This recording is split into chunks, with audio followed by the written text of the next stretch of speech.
Hello and welcome. This is Business Incorporated. Thank you for joining us.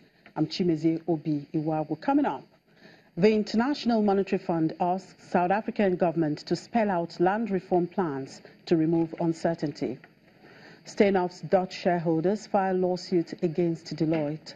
Plus, the International Energy Agency says oil prices are unlikely to increase as sharply from now on. Let's get the show started now with the markets, and it's a green day for most markets here on the African continent, as most of them were trading sunny side at intraday. The Egypt's EGX 30 index was leading gains, up 1.57%. South African JSE index was up 0.23%, while the market here in Nigeria remained in the positive, up 0.04%. Kenya closed up as well on Tuesday. And the reverse was the case in the Middle East, as most of the markets were in the red except Saudi Arabia. At intraday, Abu Dhabi led losses by a whopping 2.13%. Dubai was down 0.90%. Qatar faltered by 0.88%, but Saudi gained 0.32%. And in Europe, markets hovered around the flat line in early trade as investors await the latest monetary policy decision from the U.S. Federal Reserve. Also in corporate news, AT&T's $85.4 billion purchase of Time Warner was ruled legal by a federal judge on Tuesday, clearing the path for a deal that gives the communications giant ownership of cable channels such as HBO and CNN, as well as film studio Warner Bros. Now let's get a sense of how these are trending in the European market space. Here is Janelle, my colleague in Frankfurt. Hello, Janelle. Good afternoon. Hello from Frankfurt. Now, a bit of bittersweet headline grabbers in the business world. AT&T gets the nod to merge with Time Warner, while China's ZTE shares plunges some 40% as U.S. Justice Department slams about $1.8 billion fine on the company. Are these stories trending on your market's radar today? Indeed, both stories being watched with great interest, but let's start with AT&T. And just to review, AT&T's takeover of Time Warner was, of course, was supposed to be done and dusted by last autumn, but then the U.S. government had stepped in to block it on antitrust grounds, saying that the merger of the two companies would lead to fewer and more expensive choices for the consumer. Also worth noting here, of course, that President Donald Trump has had somewhat of a personal vendetta against Time Warner CNN. He's called it fake news, but that's just an aside, of course. For their part, the companies have argued that becoming bigger would help them compete more effectively against streaming online giants like Netflix and Amazon. Now that a judge has approved the deal, that's quite interesting for investors because it probably means that it would help solidify a wave of consolidations within the sector. So Comcast, for example, is expected to make a bid for most of the television assets of 21st Century Fox and would compete against Walt Disney to do so.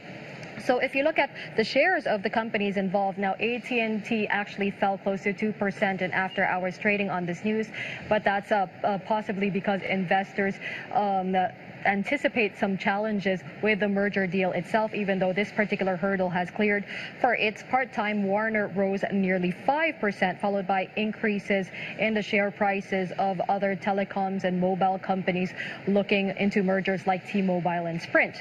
Now, if we go over into the Eastern Hemisphere, we see that things are a bit shakier with China's ZTE. Shares in the technology company have crashed almost 40% on its return to its first day of trading in 2 months, as you mentioned there. And it was only able to return to the market after that settlement with U.S. authorities. Now, trading was originally suspended back in April after Washington accused ZTE of violating sanctions by delivering shipments to North Korea and Iran. Now, the resulting ban of American companies transacting with ZTE put the company's future into question. Now that the settlement has been reached and ZTE is now able to return to trading, it could look forward to some degree of normalization despite the dismal showing of today. Only it still has a host of changes to contend with that were agreed under the settlement, like, for example, replacing its board of directors. And still on mergers and acquisitions talk, but this time in Europe where you are, the ThyssenKrupp and Tata Steel merger deal is being discussed today. Put more flesh on this story for us. Exactly. So a meeting between ThyssenKrupp's supervisory board and Tata Steel is ongoing today, as you said, on the back of fresh challenges to this merger deal, which also is long running, 2 years, in fact. Now, basically what's happened is that ThyssenKrupp's business in recent times has gotten stronger, while Tata has seen kind of its business go down south. So that's created a valuation gap. Now, German media are reporting that ThyssenKrupp's management is already trying to negotiate some changes with Tata on the deal because of this development.